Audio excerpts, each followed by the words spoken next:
एक खूबसूरत और पुरसुकून गांव था जहां शाम के वक्त ठंडी हवाएं चलती थीं और आसमान नर्म रंगों से सजा होता था। इसी गांव के एक छोटे से सादा घर में आयशा, उसकी बहन हंसा और उनके अम्मी अब्बू रहते थे। आयशा बहुत शरारती थी, जबकि हंसा एक प्यारी और पढ़ने वाली बच्ची थी।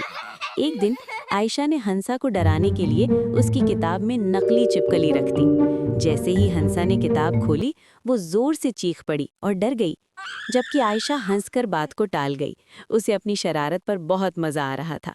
लेकिन रात को जब सब सो गए तो आयशा ने अचानक दीवार पर वाकई एक छिपकली देखी, जो सचमुच की थी। ये देखकर वो खुद बुरी तरह डर गई। उसका दिल जोर जोर से धड़कने लगा और वो घबराकर बैठ गई। उसी वक्त एक नर्म सी रोशनी फैली और अचानक कैप्टन सुन्नत नमूदार हुआ। उसने प्यार से कहा, देखा आयशा, जब हम दूसरों को डराते हैं तो वही एहसास हमें भी महसूस होता है। नबी करीम सल्लल्लाहु अलैहि वसल्लम ने हमें सिखाया है कि किसी को तकलीफ न दो, बल्कि मोहब्बत और नरमी से पेश आओ। अच्छे बच्चे वो होते हैं जो दूसरों को खुश करते हैं।